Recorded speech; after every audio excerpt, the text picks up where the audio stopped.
Times have changed, tastes have changed. It has been 5 long years ever since Henry's passing. The country has moved into the Second World War, and the war effort was in full swing. The Fat Controller and his associates realized that this would inevitably lead them into bankruptcy.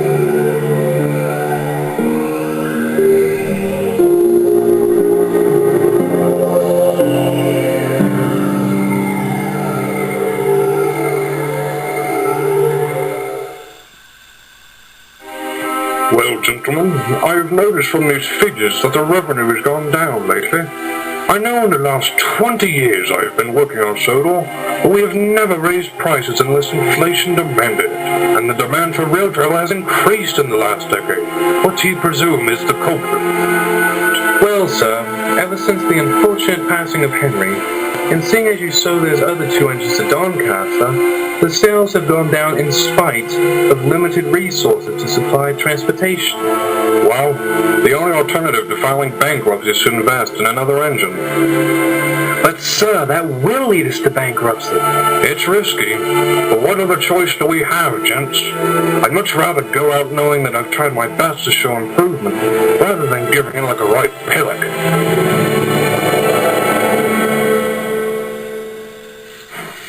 The engines filed into Knapford early next morning.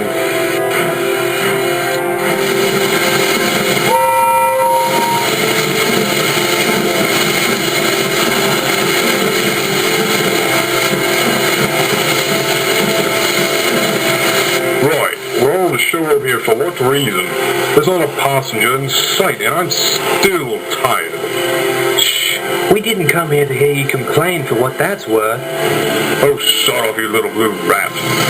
Oh, here's the Fat Controller. He must have called us here. Oh, joy. Right, sorry to call you all here so early. As you all can tell, the railway's not doing so well financially. As a last resort, I have called you all here to greet our newest member to the railway. Granted, he's coming all the way from Stratford and Greater London, but he left last night and should be arriving sometime in the next few minutes.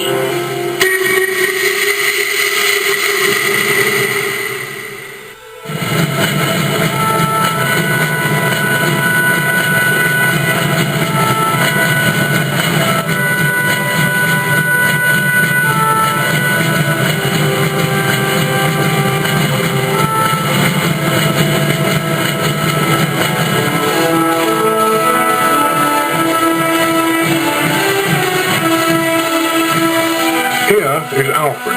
He was made in the old Great Eastern Railway Works in Stratford, in Britain. Hello, Alfred. Welcome to the railway. I already don't like him. Oh, be quiet. Later that night, the engines were fast asleep. However, at one point in the night, Alfred left the shed. This awoke Gordon, who then fell back to sleep. I've got you now. This is going to be about all night before you reach well.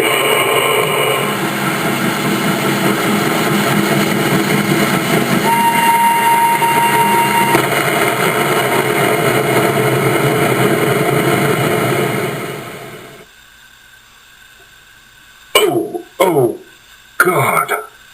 Gordon was frightened and deeply angered by this dream. He told it to Thomas later that week. What? Wow, that's a nightmare.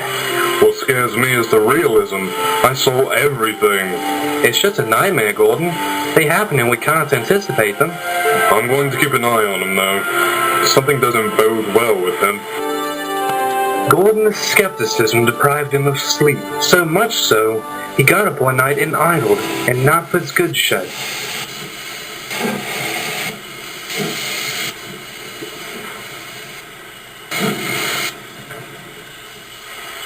Alright, you can stay here. Perhaps you can get some sleep now. I'm going home. It's rather late. Alright, driver. Gordon then noticed 2 figures on the station platform. One was Alfred, and the other was indistinguishable. Wait, driver, come back. It's been several years ever since Henry's, accident. It's come to my attention that the gunpowder is arriving soon. Soon? You're not thinking of doing it now, are you? Not quite yet. We still need to give the engines time to accept me as one of their own. They never suspected foul play, so they won't suspect little old me of anything. You're very sly. We better leave now, it's almost light. Good idea. Good night, my brother. Gordon thought it best not to talk about what he had heard. The next morning, he and Alfred were double-heading a special to England.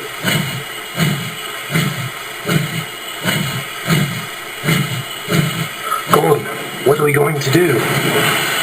You leave it to me. Henry was my friend and I won't let this happen, whatever it is. The two then set off for Britain.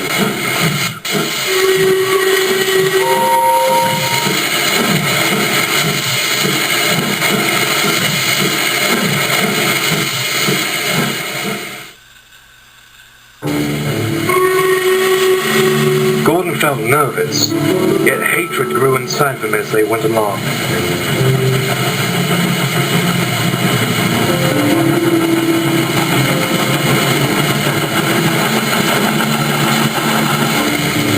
You are a quiet one, aren't you? I'm just tired is all. Barely slept last night. Gordon's driver perked up. Gordon grimaced as he felt Alfred's buffers go cold.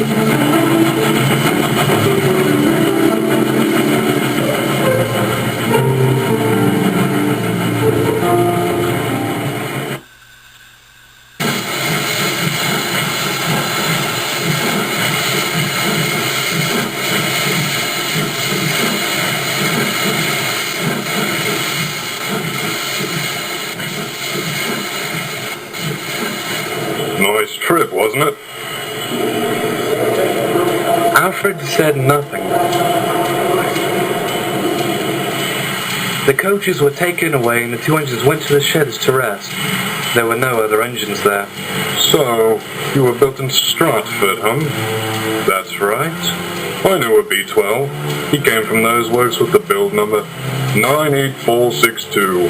The Fat Controller scrapped him though, as he was rude and almost caused a big accident. The Fat Controller has that power, you know. So what? Well, this engine nearly, shall I say, caused a fatal accident in relation to Henry. Alfred perked up, an angry look on his face. You foolish A3. You heard last night, didn't you? Yes, I did. I know all about your little scheme. You want all the engines to like you, and then the railway goes up in smoke. They're smarter than that, you know.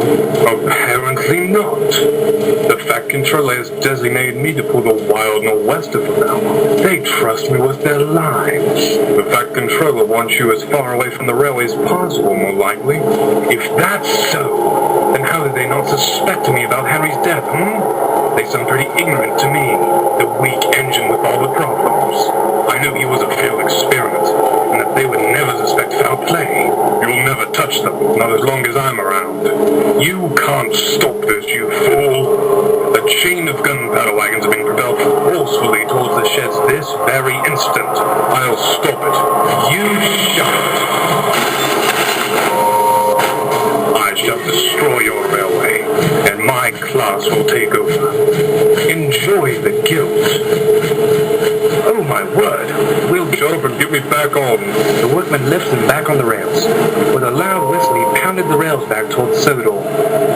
We didn't know the gunpowder vans. Well, shunt them into the sidings, we'll figure out something. Oh God, I need more speed, driver. You were going 100, the rails can't handle anymore. I don't care, just do it. Gordon's regulator was opened further, and he pounded the rails with a massive noise. Just a few more minutes, and it'll happen. We're at the border, just a few more miles.